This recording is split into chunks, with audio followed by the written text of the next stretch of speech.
اعوذ باللہ من الشیطان الرجیم بسم اللہ الرحمن الرحیم۔ عزیزان من، آج اگست 1977 کی 12 تاریخ ہے اور درس قرآن کریم کا آغاز سورہ المومنون کی آیت 99 سے ہو رہا ہے، 23/9۔ پیچھے سے ذکر یہ چلا آ رہا تھا کہ ان لوگوں کو وارننگ دی جاتی رہی کہ جس روش پہ تم چل رہے ہو اس کا نتیجہ تباہی ہے۔ یہ بڑا سائنٹیفک طریقہ ہے۔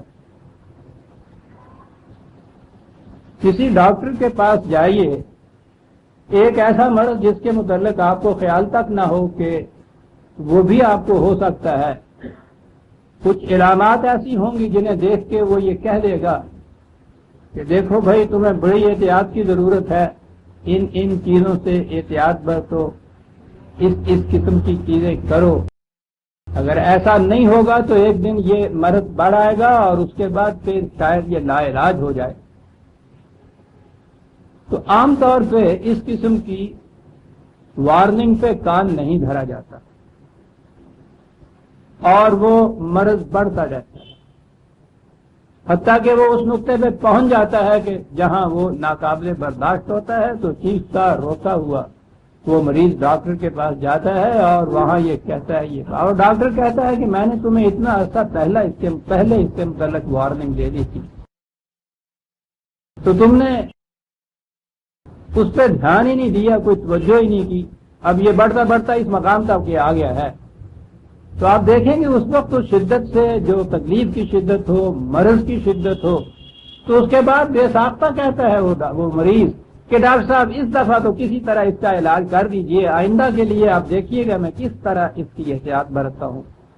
میری توبہ، میرے بڑوں کی بھی توبہ، اگر میں یہ کچھ کروں۔ وہ جو شدت ہوتی ہے اس تکلیف کی، اس درد کی، وہ جو نتائج سامنے آتے ہیں تو اس وقت یہ چیز بے ساختہ آتی ہے۔ یہ تقاضا ہے اندر کا کہ انسان اپنی حفاظت چاہتا ہے۔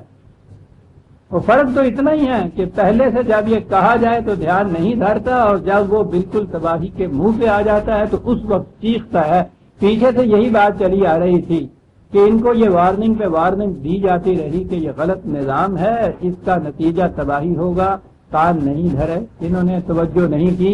حتی اذا جاء احدهم الموت، جب موت ان کے سامنے آ کھڑی ہوتی ہے یا وہ مر جاتے ہیں تو قال رب ارجعون لعلی اعمل صالحا فیما ترکت، تو اس وقت یہ کہتے ہیں کہ یا اللہ ہمیں مہلت دے، ہمیں واپس بھیج دے اس زندگی میں، واپس بھیج دے ہمیں اس دنیا میں، تاکہ جو کچھ ہم نے پہلے نہیں کیا تھا وہ ہم کریں، اس کمی کو پورا کریں، اس نقصان کو پورا کریں، ہمیں واپس بھیج دے کسی طرح۔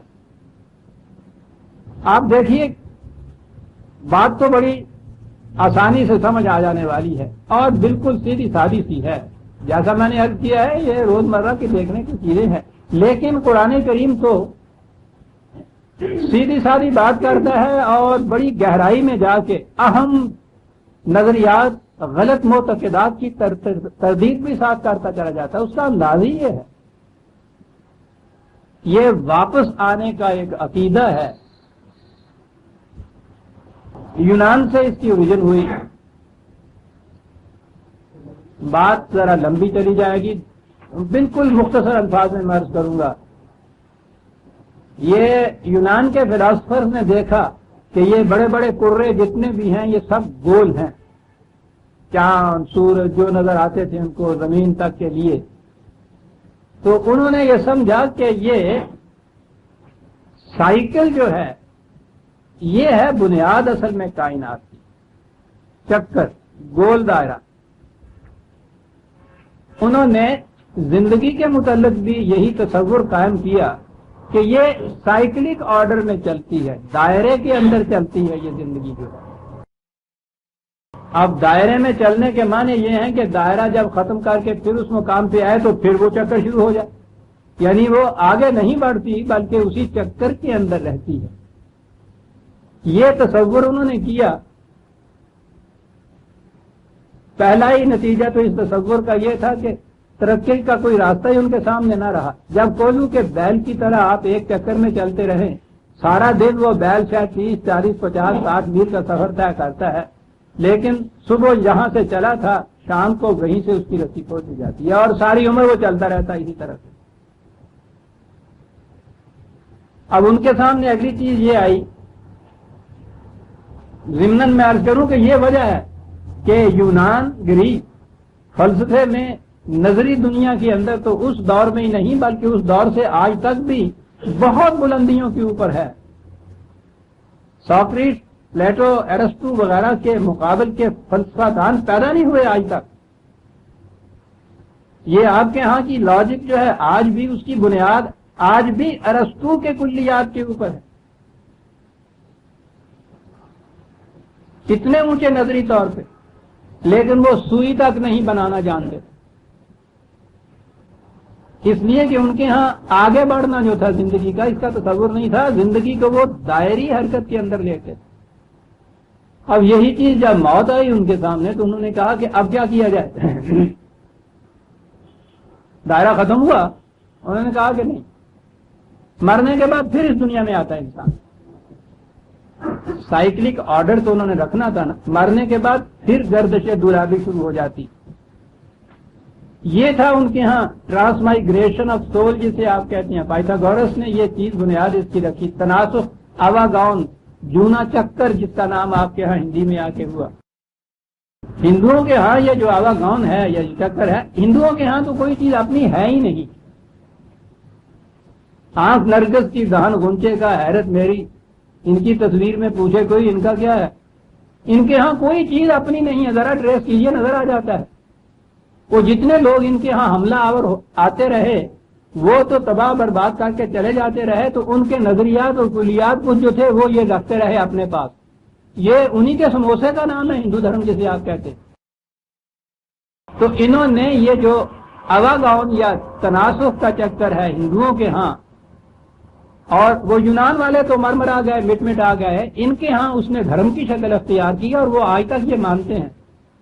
یہ جو جون پلٹ کے آتی ہے پھر واپس آنا، یہ تصور چلا آ رہا. قرآن کریم نے آ کے ایک لفظ دیا زندگی کے متعلق کہ زندگی صراط مستقیم پر چلتی ہے، سیدھی لائن کے اوپر چلتی ہے، چکر میں نہیں چلتی. چکر میں چلنے سے تو پروگرس ہوتی کوئی نہیں، وہیں کا وہیں رہتا ہے. سیدھی لائن پہ چلنے پہ ہر قدم آپ کا آگے کی طرف جاتا ہے. سیدھی لائن بھی اور ذل معارج بھی کہا قرآن نے خدا کو. ایک سیدھ سڑک کی ہوتی ہے، ایک سیدھ سیڑھی کی ہوتی ہے. سیڑھی سیدھی بھی ہوتی ہے اور اس میں ہر قدم ہر ڈنڈے پہ آگے بھی جاتا ہے، بلندیوں کی طرف بھی جاتا ہے. ایک لفظ سے قرآن کتنے بڑے، آپ دیکھیے یہ فلسفے کی بنیادیں ہیں جو وہ رکھ رہا ہے. لیکن رکھ کس طرح سے رہا ہے کہ 1400 سال پہلے کا ایک بدو کھجور کی گٹھلیوں پہ گزارا کرنے والا وہ بھی بات سمجھ لے، اور آج کا آئنسٹائن بھی اس سے بات سمجھ لے کہ زندگی چکر میں نہیں چلتی، سیدھی جاتی ہے، بلندیوں کی طرف چلتی. طبقاً ان طبقاً، درجہ بدرجہ بلند ہوتی ہوئی آگے بڑھتی ہوئی چلی جاتی. لہذا پیچھے لوٹنا سوال ہی نہیں زندگی. پانی کا دھارا جو آگے بڑھ جاتا ہے واپس نہیں آتا. دو ہی شکلیں ہوتی ہیں. سیدھی لائن پہ چلنے والا یا تو رک جائے گا، ایک مقام پہ کھڑا ہو جائے گا، یا آگے بڑھے گا، پیچھے آ ہی نہیں سکتا.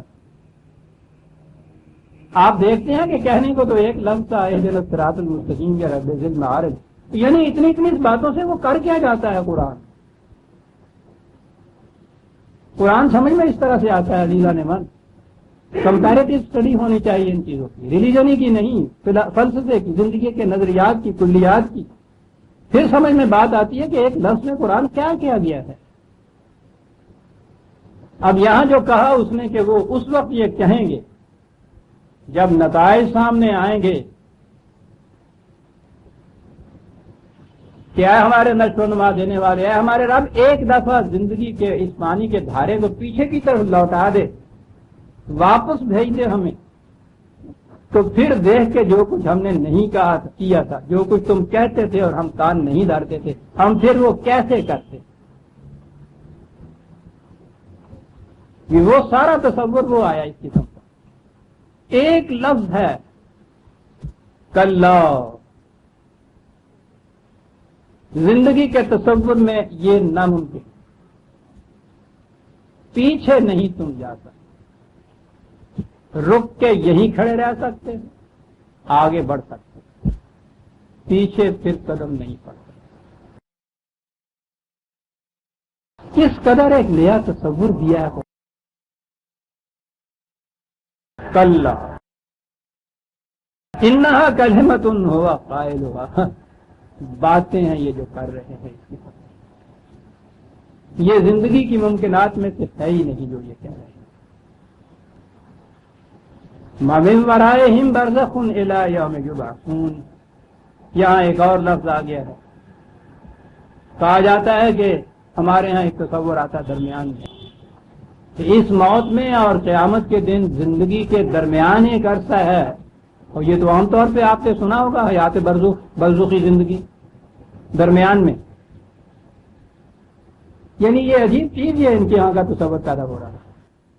یہاں موت ہے اور قیامت کو کہتے ہیں زندگی ہوگی، یہ درمیانی عرصہ جو ہے یہ قبر کا عذاب جسے آپ کہتے ہیں،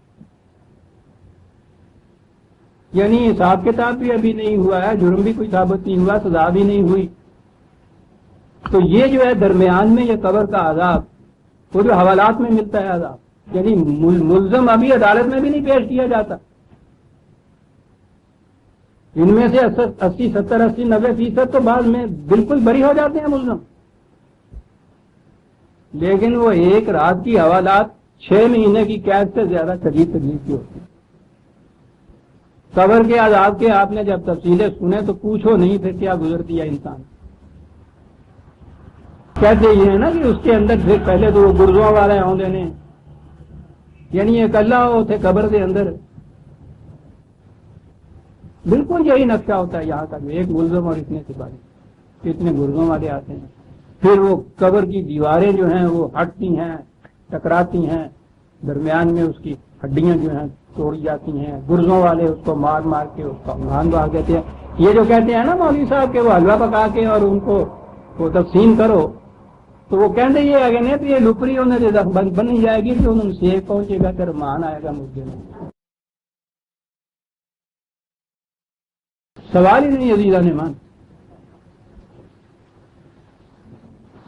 زندگی تو جوئے رواں ہے، اس میں انقطاع ہوتا ہی نہیں ہے، ہر فرد جو مرتا ہے اس کی قیامت آ جاتی،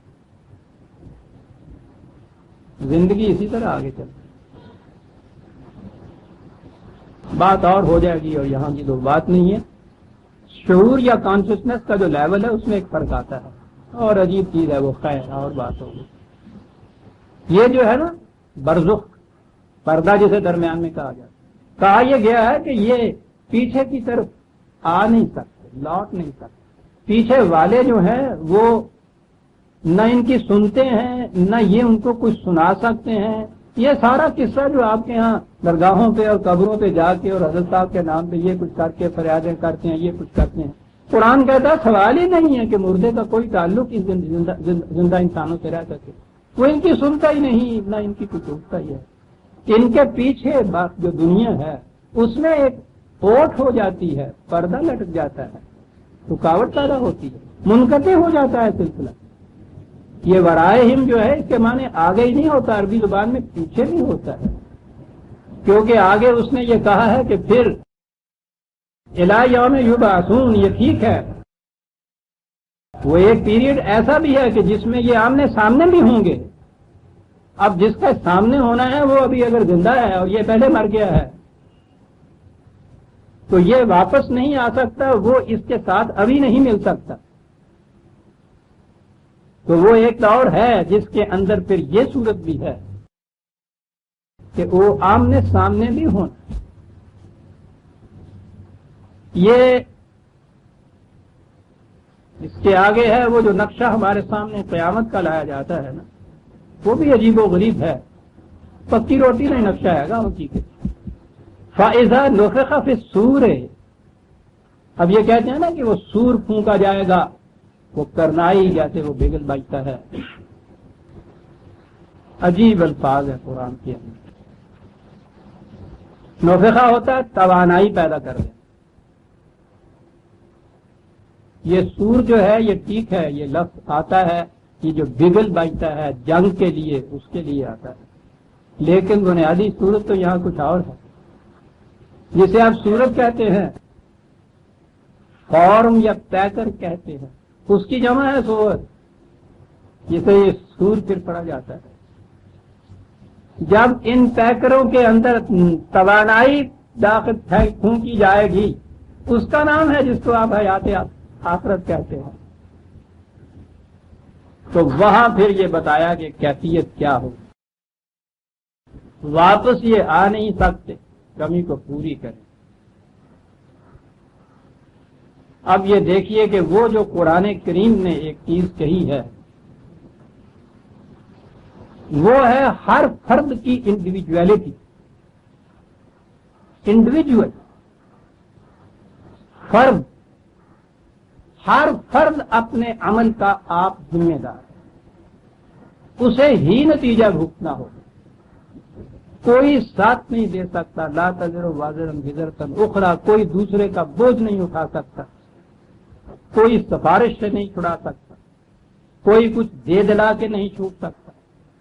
یہ جو ہے نا چھوٹ سکنا، یہ اصل میں تصوری جو ہمارے ہاں عذاب کا یا نجات کا ہے نا، یہ مانگ کے لیا ہوا ہے ہم نے دوسروں سے، وہ ہم نے تو یہ سمجھا ہوا ہے نا کہ وہاں ایک بہت بڑا گڑھا جہنم ہے، اس میں سزا بھگتنے کے لیے گناہ گاروں کو ڈال دیا جائے گا، چیخیں گے چلائیں گے، وقت مقرر ہوگا، 6 مہینے کی قید، 10 مہینے کی قید، سال بھر کی، 2 مہینے کی، 1 دن کی، کچھ ان کے ہاں کے تصور کے مطابق ڈال دیا جائے گا، اور اس کے بعد پتہ چلے گا یہ بڑے بڑے جو ان کے ہاں کے انبیاء اور اولیاء اور لیڈر ہیں، وہاں جا کے پھر ان کو وہ سفارش کر کے چھڑا لائیں گے۔ یہ سارے قصے جتنے بھی ہمارے ہیں، تو بنیادی تصور نجات کا غلط ہے، اصل میں سزا کا سوال ہی نہیں ہے یہاں۔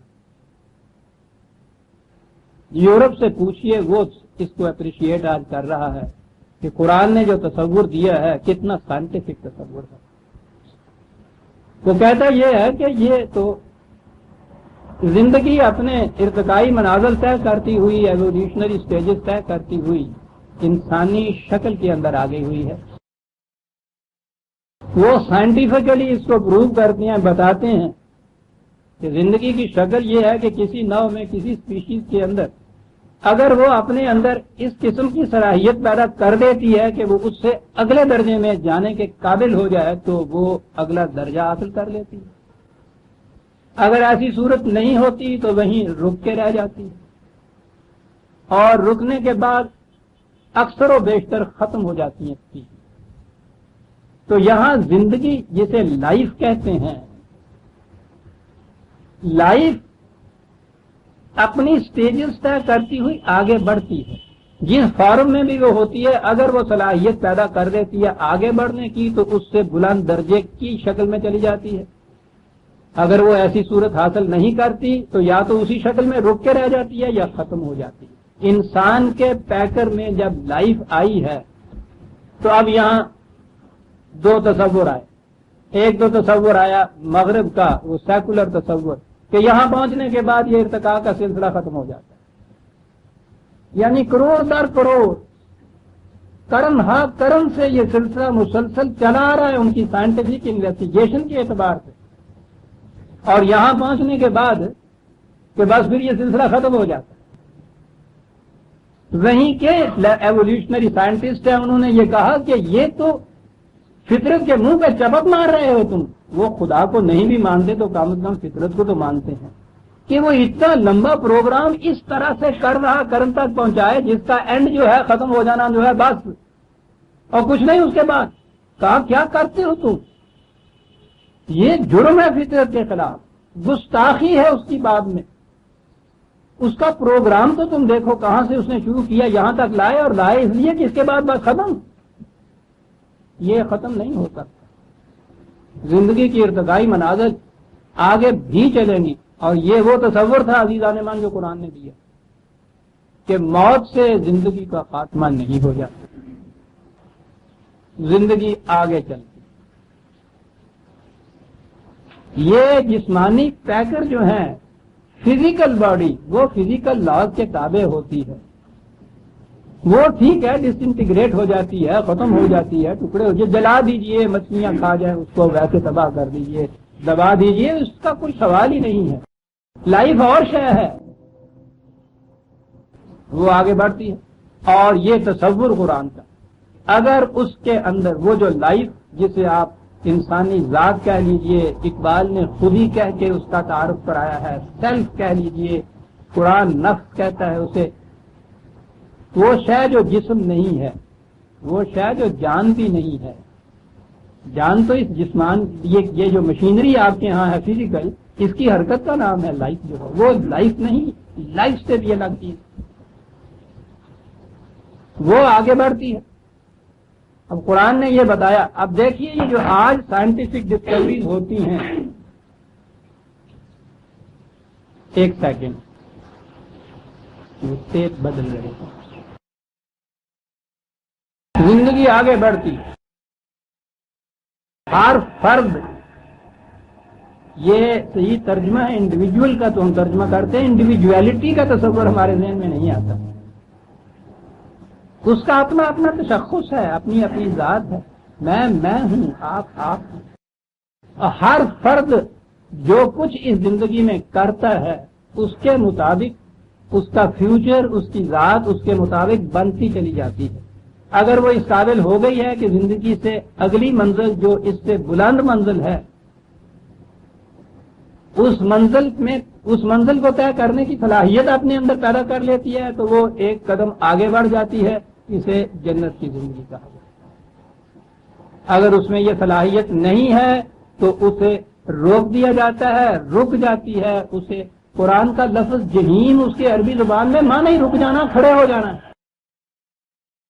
یہاں یہ وہ مار پیٹ اور سزا وغیرہ کا تصور نہیں، بڑا نیچرل اور سائنٹیفک تصور ہے قرآن نے جو دیا ہے،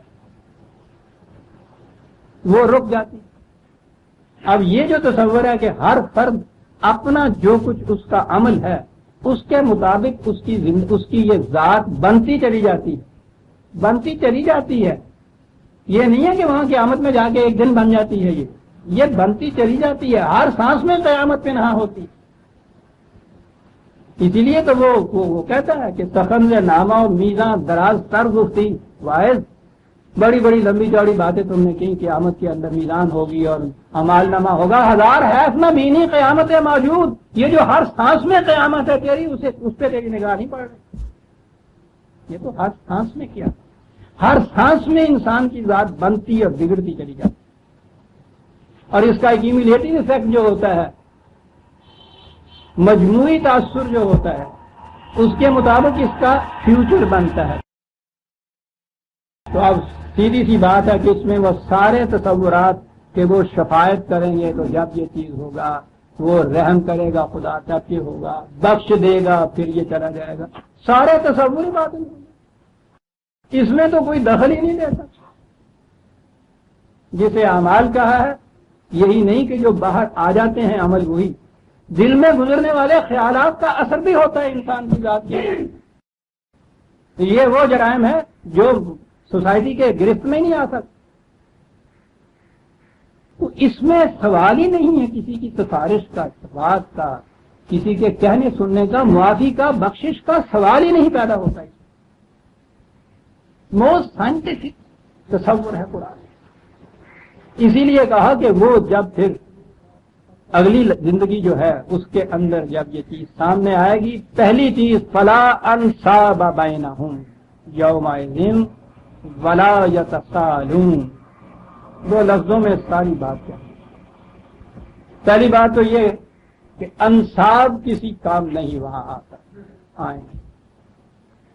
انصاب کا عام طور پہ ترجمہ آپ کو پتا ہے نا، نسبی رشتہ جسے آپ کہتے ہیں، یہ باپ بیٹے کا رشتہ جو ہوتا ہے، اس کو عام طور پہ یہ کہتے ہیں، لیکن اس کو سمٹایا کیوں جائے؟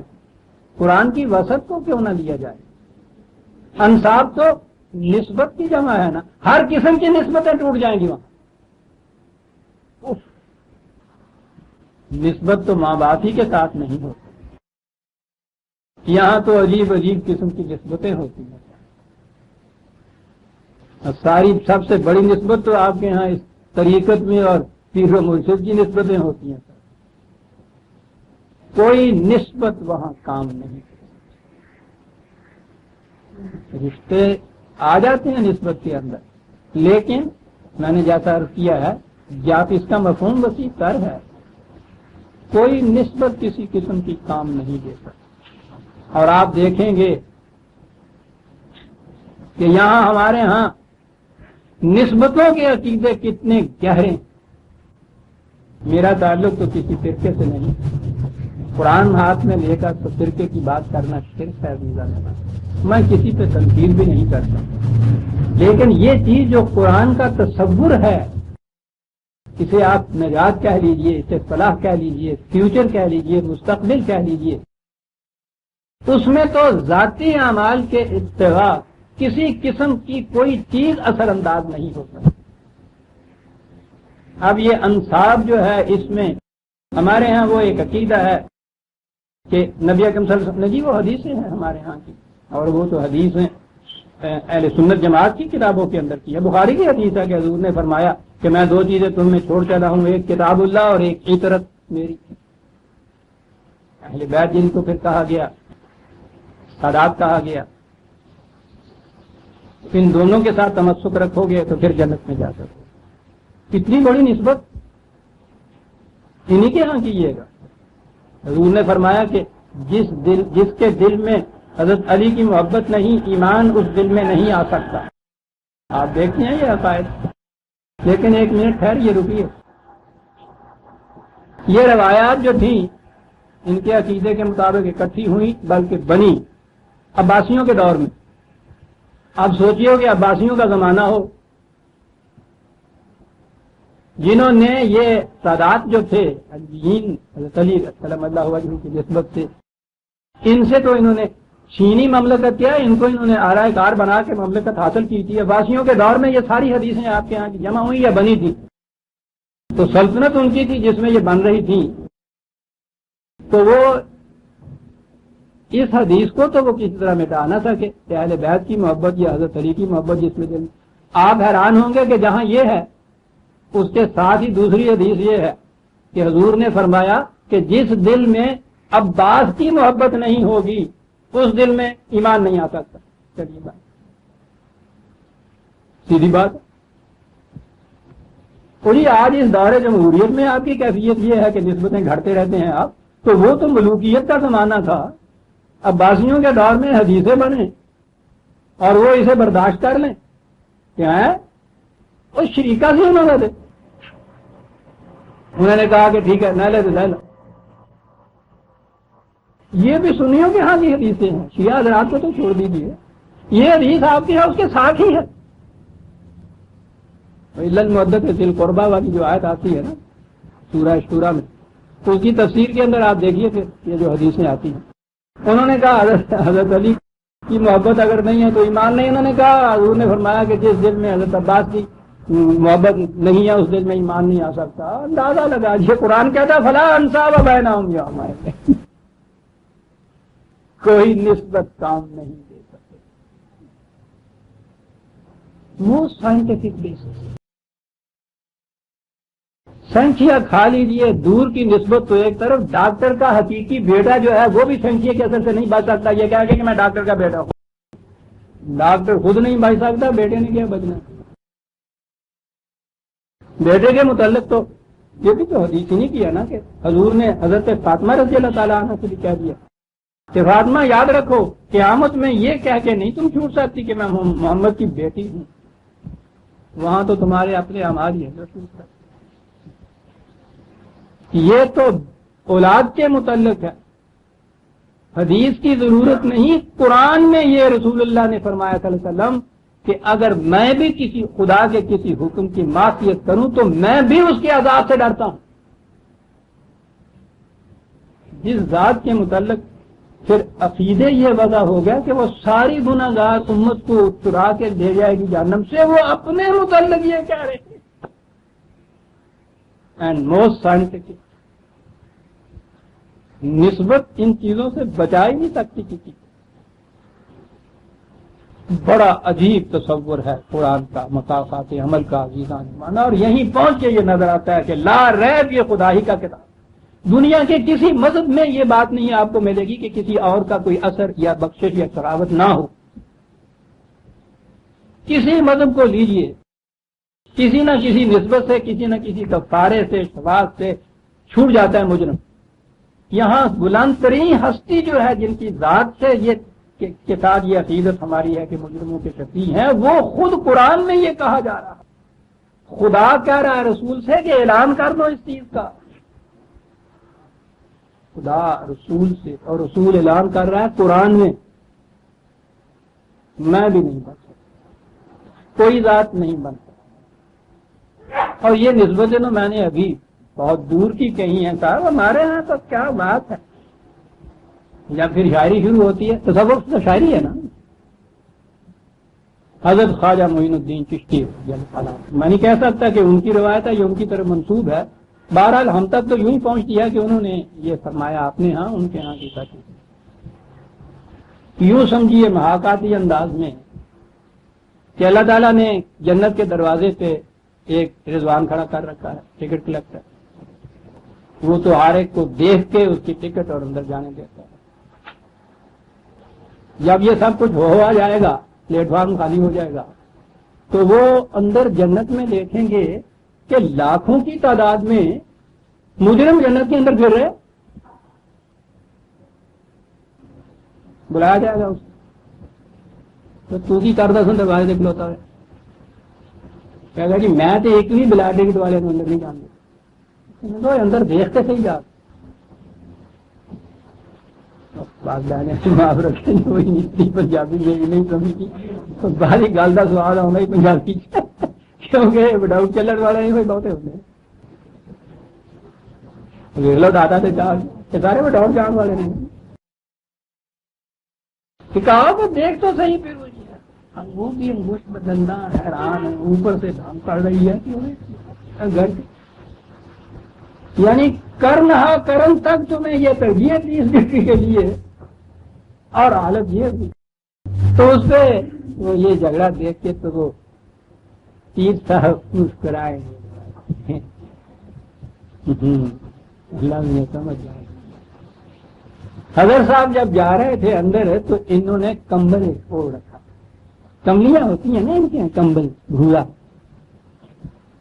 یہ اپنی کملی کے لیے سند بھی لے آتے ہیں. پہلے حضور کو بنایا نا کملی والا،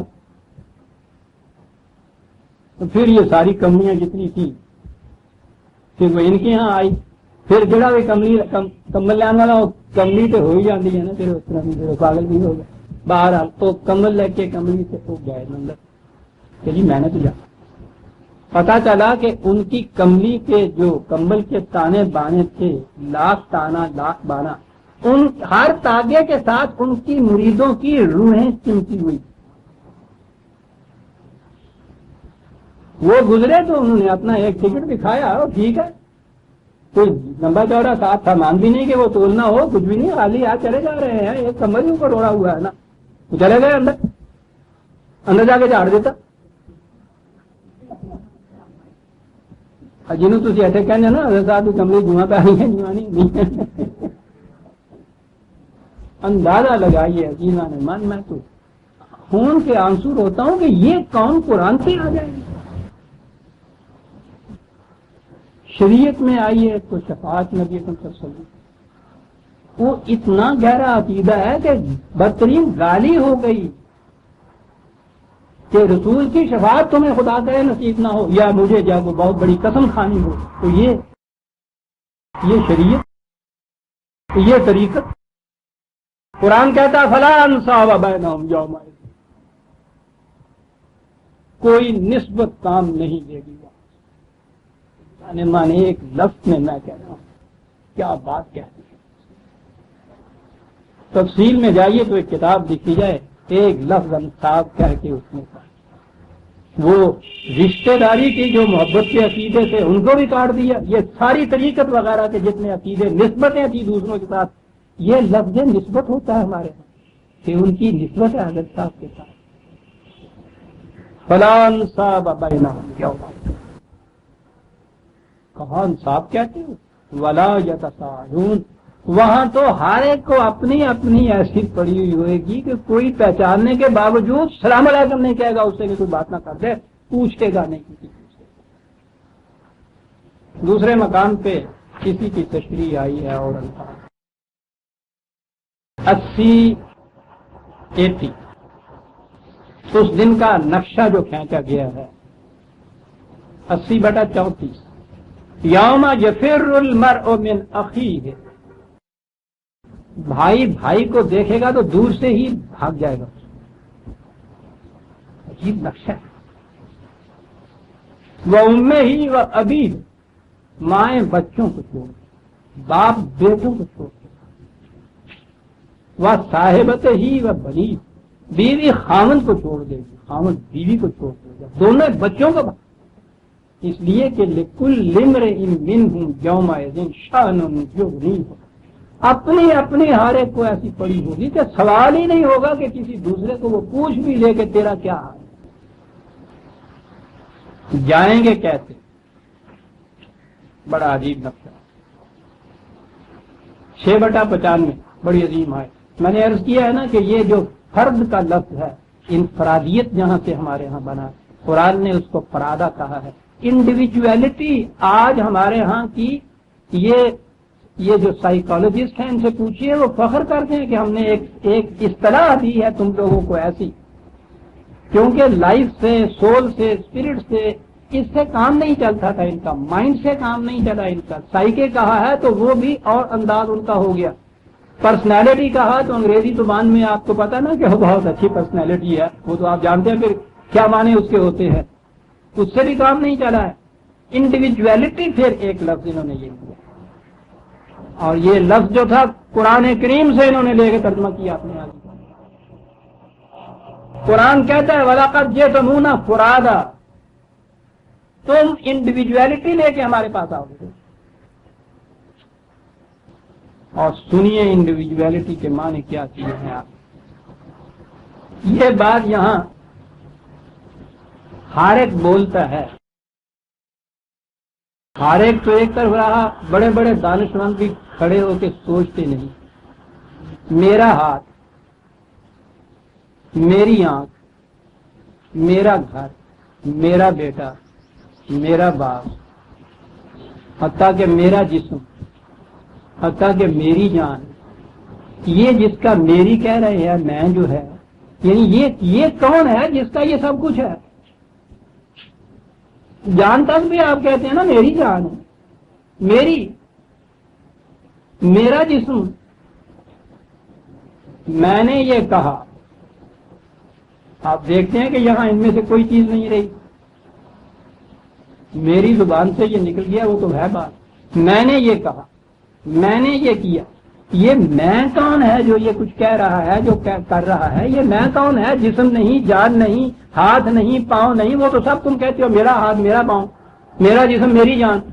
یہ میں کون ہے جو کہہ رہا ہے کہ میں نے یہ کی؟ یہ ساری چیزیں میں کی نسبت سے ہیں، میں کسی کی نسبت سے نہیں.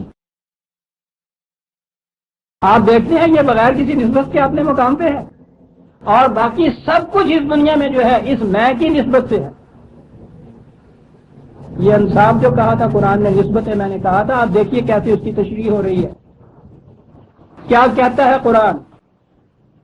قرآن یہ کہتا ہے کہ تم پوچھتے ہو جس سے وہ جزا کا دن کہہ رہے ہو، ہمارے پاس آنا جسے کہہ رہے ہو، زندگی کا فیوچر جسے آپ کہہ رہے ہو. کہا وہ یہ ہے کہ وَلَقَدْ جِئْتُمُونَا فُرَادًا كَمَا خَلَقْنَاكُمْ أَوَّلَ مَرَّةٍ وَتَرَكْتُم مَّا خَوَّلْنَاكُمْ وَرَاءَ ظُهُورِكُمْ. جس کو تم میری یا میرا کہتے تھے وہ موت کے ساتھ پیچھے رہ گیا، میں ہمارے سامنے آ گیا. واہ، جانے مان پوچھو جو سائیکالوجسٹ ہیں آج دنیا میں. وہ بتائیں گے کہ یہ کیا فکرہ کہہ گیا، جسے بھی تم میرا کہتے تھے یا میری کہتے تھے اسے تم پیچھے چھوڑا، اور یہ جو میں تھا نا وہ آ گیا ہمارے سامنے، تو پوچھا جائے گا کہ ساری زندگی یہ کہتے رہے تھے نا کہ میں نے یہ کیا، میں نے یہ خیال کیا، میں نے یہ کہا، یہی تھا نا، کسی کے ساتھ نسبت تو اب نہیں نہ رہی اس کی۔ اے میں اب یہ بتا کہ تو نے یہ کیوں کیا تھا، کہا وہاں یہ میں جواب دے گا اور میں سے سوال ہوگا، وہاں یہ قطن نہیں کہہ سکے گا کہ صاحب میرے ہاتھ نے یہ چرایا تھا، میری زبان نے یہ کہا یہ تو ہم پیچھے چھوڑائے تھے، اے میں بتا تو نے یہ کیوں کہا۔ دیکھ رہے ہیں عزیزاں نے مان، یہ کیا کتاب ہے، میں کہہ رہا ہوں کیا کتاب ہے، 1400 سال پیش، میں کہتا ہوں آج 20ویں صدی میں اس انداز میں نہیں کوئی بات کر سکتا جب کہ علم اتنی بلندیوں تک پہنچ چکا ہوا ہے۔ 1400 سال عرب جیسی سرزمین، ایسا فرد جو 40 سال تک لکھنا پڑھنا نہیں جانتا تھا، وہ ان مسائل نہیں، ان کو پرابلم نہیں کہیے، نظریات کہیے، کچھ کہیے، ان کو اس انداز میں بیان کر رہا ہے۔ اور جو کہا کہ کوئی نسبت وہاں نہیں رہے گی، یہ نسبت ہے نا، میرا باپ، میری ماں، میرا دوست، میرا بھائی، میرا افسر، میرا شفاعت کرنے والا، یہ میری ہے نا۔ کہا کہ یہ میری اور میرا والا قصہ جو تھا وہ چھوڑا ہے تم پیچھے، تم تو جسے میری جان کہتے تھے وہ بھی پیچھے چھوڑائیں گے۔ اے میں بتا جو تو کہتا تھا، وہاں اقرار کرتا ہے نا تو کہ میں نے کہا تھا۔ کیا بات ہے خدا کے بات کرنے کی، جواب نہیں بن پڑے گا، کہا تھا نا ساری عمر کہ میں نے کہا کیا ہے۔ جب اے میں بتاؤ، وما نرى معكم شفاعكم الذين زعمتم انهم فيكم شركاء لقد تقطع بينكم وضل عنكم ما كنتم تدعون۔ بہت بڑا بھروسہ تھا تمہیں ان کا، جن کے متعلق سمجھتے تھے کہ یہ ساتھ کھڑے ہو کے شفاعت کر لیں گے، سفارشیں کر دیں گے، بچا لیں گے، نجات دلا دیں گے۔ میں کے ساتھ ایک بھی باقی نہیں رہا، کیونکہ وہ تو تم میرے شفیع اور میرے سفارشی کہتے تھے نا، تو میرے تو سب پیچھے رہ گئے۔ بتا میں اب، اور بات میں کا فیصلہ وہاں ہوگا، فیصلہ کس طرح سے ہوگا۔ عزیزان من، پتہ نہیں زندگی کے آخری دور میں پہنچ رہا ہوں، مغرب کے مفکرین کے سامنے قرآن اس طرح سے پیش کرنا چاہتا ہوں۔ مذہب کے عقائد میں جکڑا ہوا انسان ان سے خالی نہیں ہو سکتا ذہن اس کا، تو قرآن کہتا ہے یہ کہ متحرون جو ہے وہ سمجھ سکتے ہیں، جو اپنے دل و دماغ کو پہلے سے قائم شدہ خیال جو تینوں کلبوت دیں گے تاکہ وہ پینٹ ہے پارا کی جھیج آ جائے۔ کہ قرآن میں آتا ہوں معاذ اللہ ہوں لے لینا میرا نہ تعویل رکھے، ان کے دماغ ان قسم کے پہلے کے عقائد سے خالی ہو گئے، اور قرآن بات ہی فیل کے چکا ہے۔ اب سنیے کہ اگلا ٹکڑا آ گیا کہ یہ فیصلہ کس طرح سے ہوگا، یہ آگے جانے کے قابل ہے یا پیچھے رہ جانے کے قابل ہے۔ ہمارے ہاں تو تصور یہ ہے نا کہ انسان جائیں گے، گناہگار ہوں گے، جتنے کچھ گناہ کیے ہوئے ہوں گے ان کی سزا بھگتنے کے لیے جہنم میں بھیج دیا جائے گا۔ وہاں جب وہ اتنی سزا بھگت لے گا تو پھر وہ وہاں سے پاک صاف ہو کے جنت میں جائیں، یعنی جنت میں وہ جائیں گے جن کے ساتھ کسی قسم کی علائق کوئی باقی گناہ کی نہیں رہی، تو یا تو وہ شفاعت کے ذریعے سے دھو دی جائے گی، نہیں وہ کپڑے اتار لیں گے کہ نئے پہنا دیں گے ہم کو چالو، یا اگر جرم کی سزا بھگتنی ہے، یعنی مثالیں ہمارے یہاں دی جاتی ہیں کہ جہنم جو ہے وہ دھوبی کی بھٹی ہوتی ہے، اصل میں وہ بھٹی چڑھا دیتے ہیں، وہ جتنی وہاں وہ ادھر ادھر کی میل کالک لگی ہوئی ہوتی ہے اتر جاتی ہے، تو کپڑا صاف ہو جاتا ہے، تو اس کو پھر جنت میں بھیج دیا جاتا ہے۔ تصور یہ ہر مذہب میں یہ تصور ہے اس سزا کا، جہنم کا، کہ وہاں کچھ عرصے کے لیے بھیجا جاتا ہے تاکہ یہ جو علائقیں ہیں گناہوں کی وہاں صاف ہو جائیں، اور جنت کے اندر پاک صاف بالکل جائے۔ قرآن کہتا ہے کہ یہ تمہاری خود فریبی ہے جو یہ سمجھتے ہو کہ انسان اس زندگی میں، اس دنیا میں رہتے ہوئے علائشوں سے بالکل پاک اور صاف بھی رہ سکتا ہے، اور یہ علائشیں ایسی نہیں ہیں عمل کی کہ جو جہنم کی آگ میں ڈال دیا جائے تو عمل کی علائش اس سے الگ ہو جائے۔ یہ کہا کہ جس چیز کو تم تندرست انسان کہتے ہو، کبھی کسی ڈاکٹر سے پوچھنا کہ اس کے اندر بھی کس کس قسم کی بیماریوں کے جراثیم ہوتے ہیں، تو وہ تندرست کیوں ہوتا ہے؟ جو اس کی پاور آف ریزسٹنس ہوتی ہے، مدافعت کی قوت ہوتی ہے، وہ زیادہ طاقتور ہوتی ہے ان تخریبی قوتوں کی، وہ ان کو غالب نہیں آنے دیتی۔ بیمار اس وقت ہوتا ہے جب وہ جو بیماری کے جراثیم ہوتے ہیں وہ غالب آ جاتے ہیں۔ علاج کس کو کہتے ہیں؟ قوت مدافعت کا بڑھا دینا۔ یہ اگر غالب آ جائے تو وہ مغلوب رہتی، اور یہ چیز تو آپ کے ہاں سارے طالب علم جانتے ہیں۔ 60% اگر پاس مارکس ہیں تو اس اسٹوڈنٹ کی 40 غلطیاں بھی تو ہیں نا پرچے میں، 40 مارکس کی غلطیاں بھی تو ہیں، اگلی کلاس میں بھیج دیا جاتا ہے نا۔ آج تک کبھی یہ چیز نہیں ہوئی کہ 10% مارکس دینے والا جو ہے وہی اگلی کلاس میں جا سکے۔ ایک معیار مقرر کیا ہوا ہے صلاحیت کا، کہ اتنی صلاحیت ہو جائے، یعنی جو کمی کمزوری ہے اس سے زیادہ کی صلاحیت اگر پیدا ہو گئی ہے وہ آگے جانے کے قابل ہو جائے۔ اور جس نے 40% مارکس حاصل کیے ہیں وہ اگر یہ کہہ دے کہ صاحب زیادہ نہیں 3 مہینے کے لیے اگلی کلاس میں مجھے بھیج دیجیے، 40% تو میں نے لیے ہیں نا، اس کو اسی کلاس میں روک دیا جاتا ہے۔ 40% کچھ کام نہیں دے گا۔ یہ جس وقت آپ کہتے ہیں موت آتی ہے، موت کہتے ہیں یہ نہیں کہ اس وقت اندر اس کے توانائی جو ہوتی ہے بالکل ختم ہو چکی ہوتی ہے، وہ جو تقریبی اندر عناصر ہیں وہ اتنے زیادہ بڑھ گئے ہوئے ہوتے ہیں کہ یہ جو تھوڑی سی توانائی باقی ہوتی ہے یہ کچھ کام نہیں دیتی، موت تاری ہو جاتی ہے۔ اور عزیزان مان، جس قدر یہ ایوولوشنل تھیوری کے اوپر جس قدر بھی تحقیقات ہوئی ہیں، انہوں نے بتایا یہ ہے کہ ہر نوع جس کے اندر آگے بڑھنے کی صلاحیت ہوتی ہے اس میں جو پیچھے رہنے کی کچھ کمزوریاں ہوتی ہیں وہ بڑی ہوئی صلاحیت ان کو کور کر جاتی ہے، وہ آگے بڑھ جاتی ہے۔ قرآن کریم دنیا بھر کے مذہب کی دنیا کے ان تمام تصورات اور معیارات کو جو نجات کے مقرر کیے ہوئے ہیں کہ وہ وہاں بھیج کے جہنم میں وہاں سے بھوگل کے جنت میں جائے گا، وہ یک دم ان کو مسترد کرتا ہے۔ بہت سائنٹیفک طریقہ کہتا ہے فمن ثقلت موازینہ فاولئک هم المفلحون، جو 60% مارکس حاصل کر لے گا پروموٹ کر دیا جائے گا، کیونکہ اس میں صلاحیت ہو گئی ہے اگلی کلاس میں جانے کی۔ جس کا پلڑا جھک جائے گا، یہ نہیں کہا کہ جس کے دوسرے پلڑے میں کوئی گناہ ہوگا ہی نہیں۔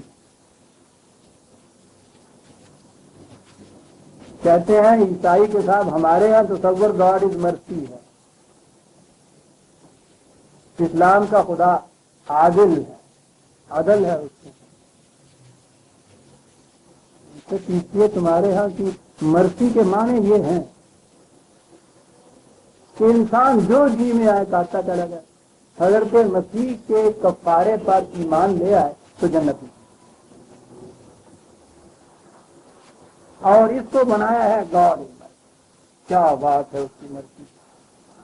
نتیجہ اس ان سائنٹیفک طریقے کا یہ ہے کہ آج یورپ کے انٹلیکچوئل طبقہ وہ عیسائیت کو چھوڑ کے چلے جاتے ہیں اس کفارے کے مسئلے کے اوپر۔ کتاب ابھی تک نہیں پہنچی، ابھی لیٹسٹ میں تو یہ چیزیں منگاتا رہتا ہوں، لیکن لیٹسٹ سے کتاب بھی چھایا ہوئی ہے، وہاں 2 پروفیسروں نے چھایا کی جنہوں نے یہ بتایا ہے کہ یہ حضرت مسیح کے خدا ہونے کا عقیدہ، ٹرینٹی اور ابنیت کا عقیدہ اور یہ کفارے کے عقیدے تمام کے تمام کہیں اور سے آئے ہوئے ہیں، یہ حضرت مسیح کی تعلیم نہیں ہو سکتی۔ بالکل صحیح بات ہے، خود انکار کر رہے ہیں۔ گاڈ از مرسی یہ نہیں، گاڈ از مرسی یہ ہے کہ وہ یہ نہیں توقع کرتا کسی فرد سے بھی کہ وہ زندگی بھر میں کوئی ایک لفظ اس سے نہ ہوئی ہو تو جب جنت میں جائے لفظ ہو جائے۔ قرآن میں یہ ہے کہ مومن یہ وہ ہوتا ہے جو فواحش الکبر یا کبر الفواحش، کبائر الفواحش، یہ جو بڑے بڑے سنگین جرائم ہیں ان سے وہ بٹا رہتا ہے، وہ نہیں کرنا سوچتے ہوتے۔ الا اللمم، چھوٹی چھوٹی سی چیزیں قابل ملامت جو ہوتی ہیں یہ ہر انسان سے ہو جائے۔ یہ ہے وہ 40% جو میں نے ابھی کہا ہے، جو اس میں جو ہوتی ہے، جو اس کے راستے میں رکاوٹ نہیں بنتی ہے۔ کمپلسری سبجیکٹ کے اندر وہ پاس ہو گیا ہوا ہے، آپشنل کے اندر کی یہ جو غلطی ہیں یہ نہیں رکاوٹ بنتی۔ آپشنل میں کتنے کیوں نہ مارک لے لیے ہوں، اگر سبجیکٹ کمپلسری میں اگر نہیں وہ پاس ہو رہا تو پھر رکاوٹ بنتی ہے۔ کمان ثقلت موازینہ فاولئک هم المفلحون، یہ ہیں جن کی کھیتیاں پروان چڑھتی ہیں، جن کے پلڑے جھکتے ہیں۔ کمن خفت موازینہ، اور جن کا یہ صلاحیتوں کا پلڑا جو ہے وہ اٹھا ہوا رہتا ہے، ٹوٹ رہتا ہے۔ دیکھیے الفاظ عزیزان من کے ہوتا کیا ہے۔ ابھی میں نے یہ عرض کیا تھا کہ قرآن کا تصور یہ ہے کہ انسان کی ذات جو ہے، اس کا سیلف جو ہے، اس کی میں جو ہے، اس نے اگر اس دنیا میں اتنی صلاحیت حاصل کر لی ہے اس نے عمل سے کہ اس میں اگلے درجے تک پروموٹ ہونے کی قابلیت پیدا ہو گئی ہے، وہ چلا جائے۔ اور جس کی ذات میں یہ بات نہیں حاصل کی، اس میں کمی رہ گئی ہوئی ہے، وہ آگے نہیں جا سکے۔ یہ سنی الفاظ صفت موازین جو ہے کہ جس میں یہ صلاحیت پیدا نہیں ہوئی، فاولئک الذین خسروا انفسہم، یہ وہ ہے جن کی ذات میں کمی رہ گئی تھی،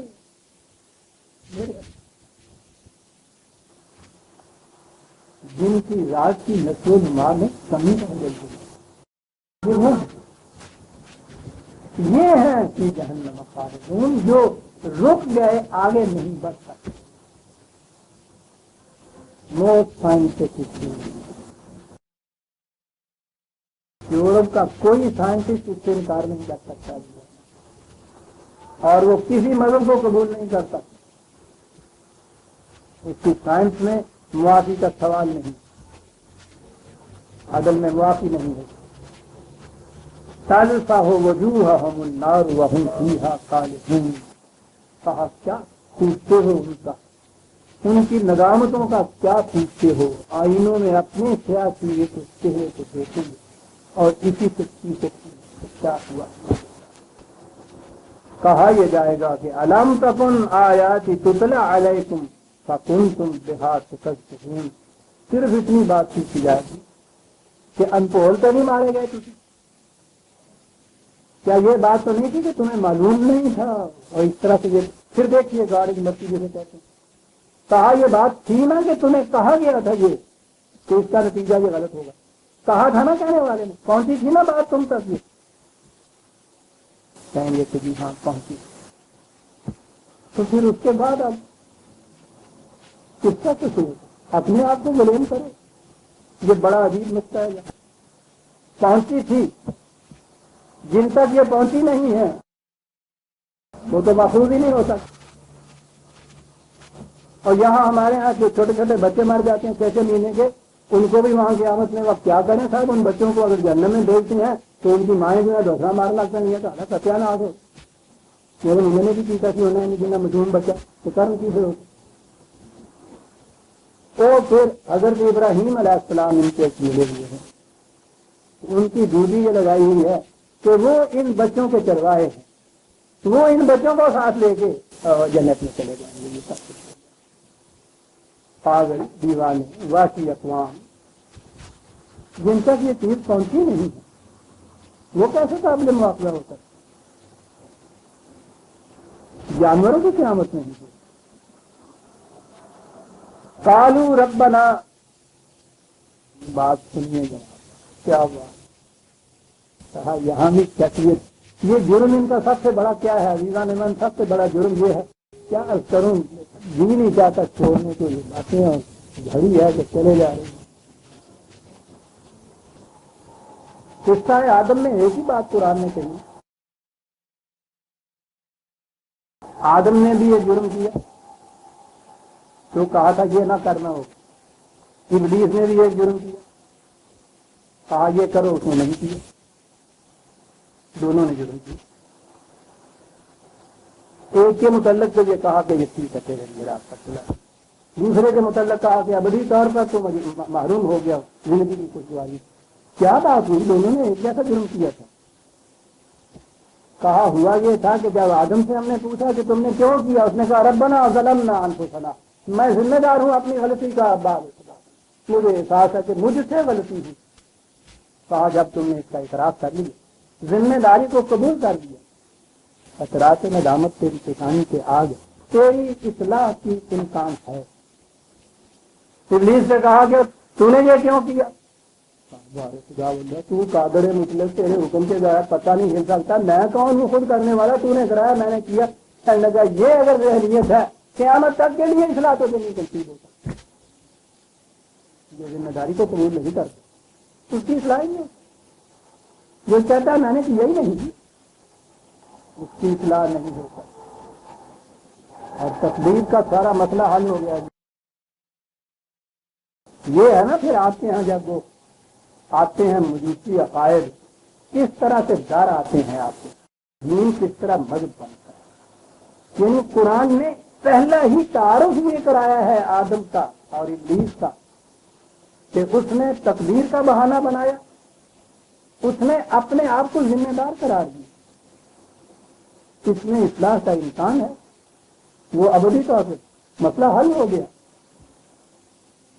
آج کے ہاں جب یہ ایرانی اسلام آیا ہے، مجوسی اسلام، عجمی اسلام جسے سوال کہتا ہے، یہ مجوسیوں کے ہاں بنیادی عقیدہ تقدیر کا تھا، یہ تھا ان کے یہاں تقدیر۔ اسلام اس عقیدے کی جڑ کاٹنے کے لیے وہ ہر فرد کو اس کے عمل کا ذمہ دار بنا رہا ہے۔ وہاں سے جب یہ دین اس ٹیچے سے ہو کے واپس آیا تو یہ سارا عقیدہ قسمت کا، تقدیر کا، نصیبے کا، وقت جسے آپ کہتے ہیں، وقت تو ہے ہی نا، نہیں سمجھ لفظی ان کے یہاں کا، یہ سارا ساتھ لے کے اور اپنے ساتھ آیا، اور پورے کا پورا تقدیر کا عقیدہ آپ کے یہاں۔ اور دیکھیے کہ کس طرح سے پھر وہ جزء ایمان بنتا ہے۔ قرآن نے تو 5 ہی اجزاء ایمان کہے تھے، آمنت باللہ و ملائکتہ و کتبہ و رسلہ سبا الموت، سارے قرآن میں یہ 5 ہی کہے۔ آپ کو پڑھا ہے، پتا ہے کہ آپ سے یہ جو ایمان کا اقرار دیا جاتا ہے کیسے دیا جاتا ہے؟ تو مشکل یہ ہے کہ وہ آپ نے تو کبھی دیا ہی نہیں ہے ساری عمر، یعنی اسی تو جمان میں مسلمان ہے نا، ساری عمر اسی کبھی ایمان لے آنا ہی نہیں آئے گا۔ سوچ رہے ہیں جو میں کہہ رہے ہیں، ایمان نال کو سچ کرنا کہ نہیں۔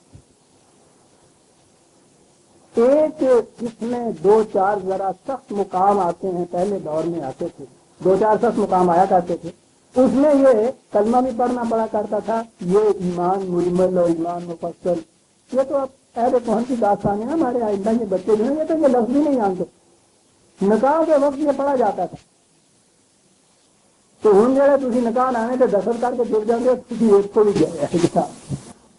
آپ کو معلوم ہے کہ یہ آپ کے یہاں کا یہ جو ایمان ہے، اب کیا ایمان ہے آپ کے یہاں کا؟ آمنت باللہ ہے، و ملائکتہ ہی و کتبہ ہی و رسلہ ہی، 4 ہو گئے نا۔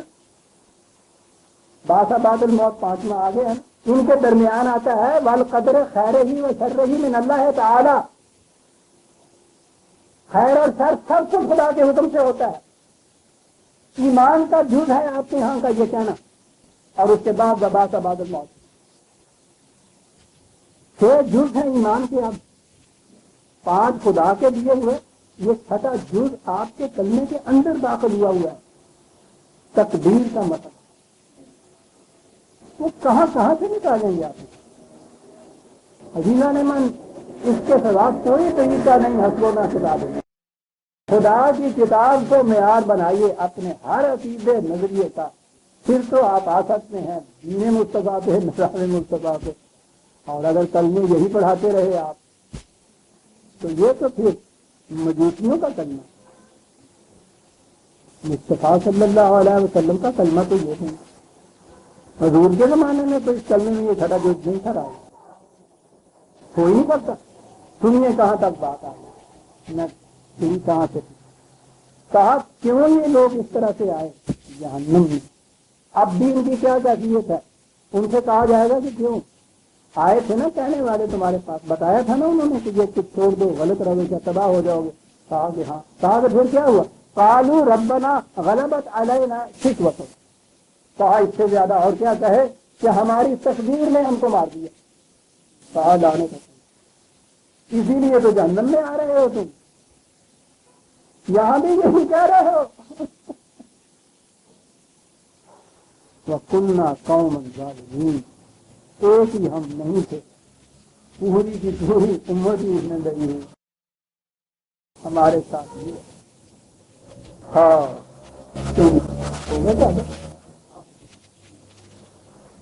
ایک فکرہ اور ربنا اخرجنا منا فإن عدنا فإنا ظالمون قال نخسأ فيها ولا تكلمون.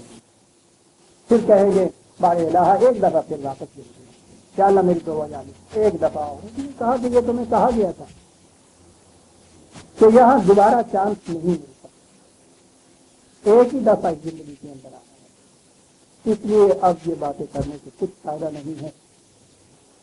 ذلیل خوار ہو کے پیچھے ہٹے رہو, دیکھو لفظ وہی پیچھے ہٹے رہو, آگے نہیں تم بڑھ سکتے. اور اب باتیں بنانے سے بھی فائدہ ہوتی ہے. سورہ المومنون کی آیت 107 تک ہم آ گئے. عزیزان من 108 آیت سے آئندہ لیں گے. ربنا تقبل منا انک انت السمیع العلیم. نمائندہ بزم کے لیے